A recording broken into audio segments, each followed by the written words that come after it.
What's going on, you all? John here, back in the animal room today, and we've got two serious problems that we need to go ahead and fix in here today. Also, sorry for my voice; it's completely shot. I'll throw like some clips. I went to a football game and then out, and it's been like 2 days, and I've had approximately 4 hours in between both of those days. So, and we were screaming the whole time, so my voice is completely shot. Sorry about that. It's going to be for like a couple videos. But let me go ahead and explain the issue. So the first issue is that there's mosquitoes in this room now. As you all know, all the tanks pretty much are getting decommissioned. And so there's fish in them. And those fish eat all of the mosquito larvae until we're able to actually like remodel all these tanks because it's been so long. And so most of the tanks have fish in them. Like you can visibly see. Oop. He's somewhere in here. There they are. They're looking for food. But each of these tanks that has water in, that's easily accessible, has fish in it.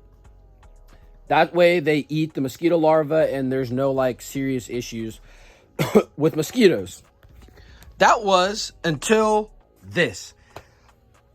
And this is coming to our second problem.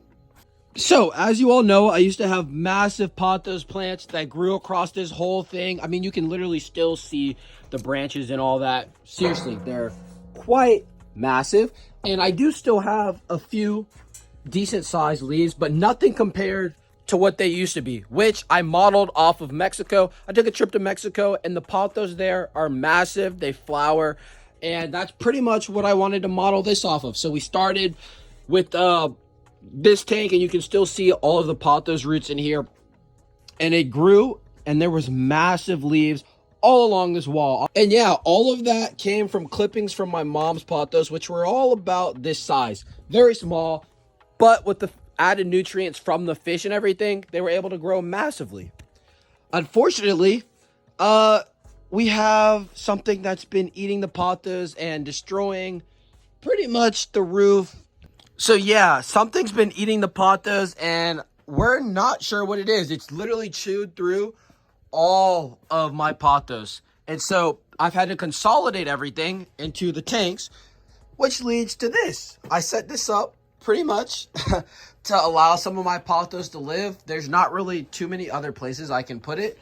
So I basically just had to set up a separate tank for it, which is right here. And unfortunately, this one doesn't have any fish in it, which is why it's causing an exodus of mosquitoes, which needs to get solved because coming down here, it's annoying getting eaten alive. I literally already have mosquito bites.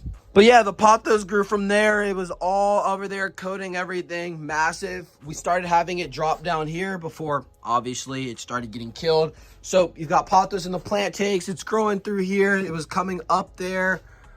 And eventually, it was going to start coming from there, and the plan was to have a wall of pothos. Obviously, we're going to have to restart because, unfortunately, whatever has been eating my pothos is still in here and already destroyed all the work. But I think it's probably some type of rat or mouse. So we put up 2 traps. I know you should be using live traps so you can capture them live. That's been tried already, and it hasn't been working, so we're reverting to the last measure. It's unfortunate the rat or the mouse is going to die, but I would rather that than A, my plants, and then B, the lizard. Because yes, especially if you're keeping them outdoors, which she was at one point in her life, rats are the #1 danger to like medium-sized lizards because they will get in and eat them. Right now, like I said in the last video, pretty much everything's been decommissioned. That's actually what I'm up here today to do, is to pick up the Mediterranean house geckos and to say goodbye to Igneous. This is not even her normal home. She's usually outside, or over winter, she would stay in here, obviously. But this has already been decommissioned. And so she's just in this holding tank, which already was set up pretty much like this. And she's doing amazing. But yeah, I've been yapping way too much. The first thing we're going to be doing today is going to Tideline Aquatics, getting some fish. We're going to go ahead and get this mosquito problem dealt with by stocking the tanks with some more fish, A, and B, solving this issue. We're going to have to transfer these pothos probably to this tank. I think this tank will be the best. And yeah, that's pretty much what we're going to be doing today, getting some new fish. So let's go ahead and get this done. Let's head over to Tideline Aquatics.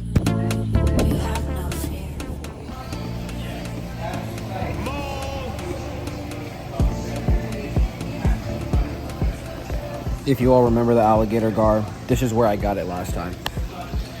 And they have 2 more. One of the coolest animals I've ever owned. To be honest, his feeding response was insane. We're not here for any predatory fish though. We're looking for something to eat mosquitoes.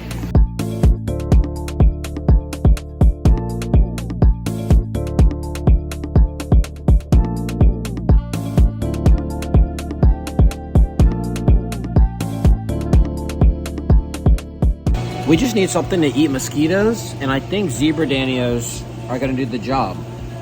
So I think we're gonna get those because they're also gonna be a little cold tolerant. But we're for sure gonna also have to get some tetras since I'm here. And these black tetras look beautiful. Look at this. They are stunning. Fish have been secured. Let's go ahead and head back. As Lucy sits in the back, calm and relaxed. And we're back. So let's go ahead and get these fish acclimated. They're gonna be going in 2 separate tanks. First, these jumbo black tetras, I think they would look amazing in this tank, to be honest. This is originally was supposed to be like the Amazon style tank, and you can kind of tell with the wood and stuff that's going on. So we're gonna sit them right there to acclimate.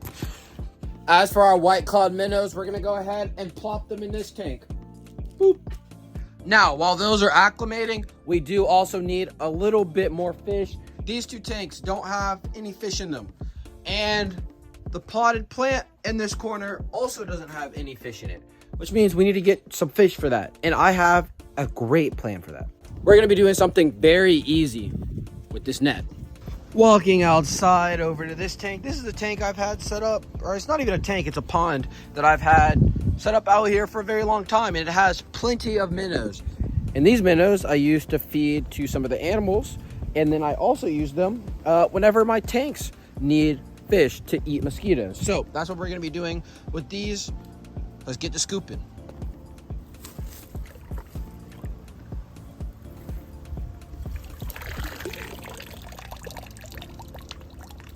So we're gonna catch a few from here, and then we're also gonna go to a pond that's not too far from here, literally just across the way, and we're gonna scoop some as well. The pond that's across the way, and as you can see, it is overflowing with vegetation, which means it's gonna be very easy to get minnows. Literally, watch this.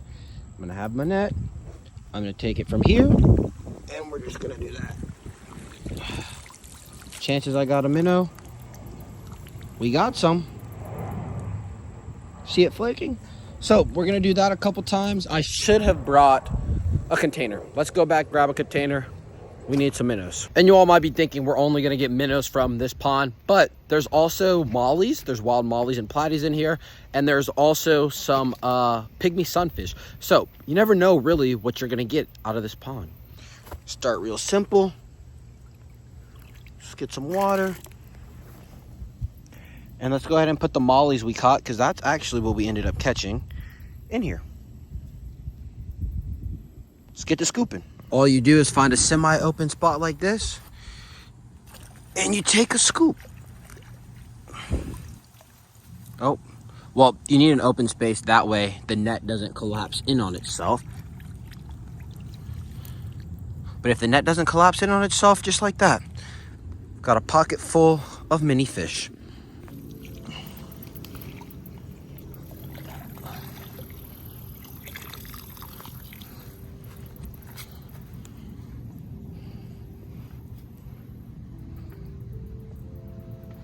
Literally that easy.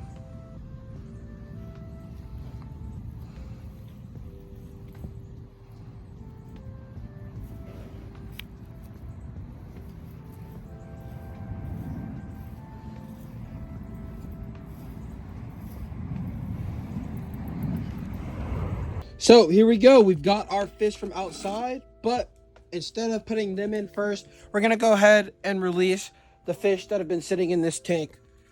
Both of the tanks, I guess, acclimating. So, one bag. Easiest way to do this is to get a tank, sit it on top, get your bag, and pour the water out.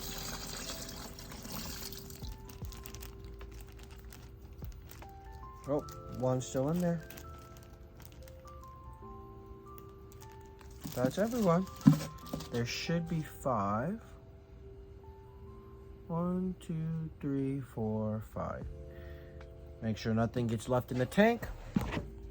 Never want to leave anything in the tank. Then we're going to walk over and simply release them.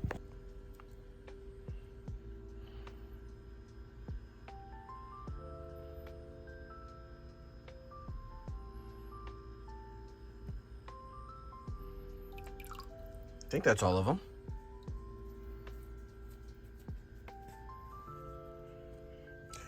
And the fishies are gone. Now they will be at the top for a little bit. They are surface dwelling fish, but you can kind of see them there. Let's go ahead and release the tetras now. And you all already saw that whole process. So we've got the fish right here. Let's go ahead and get it gone. I mean, look at those. Those are gonna look fantastic in here, because they're gonna blend in and you're just going to see a little light streak come by. And honestly, those go perfect in this tank, kind of this Amazon style tank.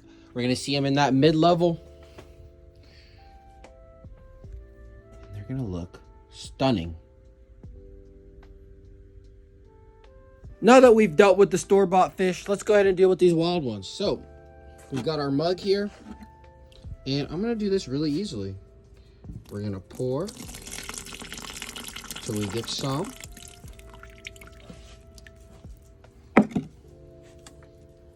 That's a decent helping of fish. I don't know how well you all can see that. Decent helping of fish. And we're gonna go and doop. These tanks don't have heaters or anything, so they are the actual same temperature, so we don't have to worry about that. Now we've got fish. Mug net inside, boom. We've got some fish. These ones are closer to the bottom, but there are still some at the mid-level swimming around. And finally, we've got the last batch of fish going into the potted plant tank. Doop.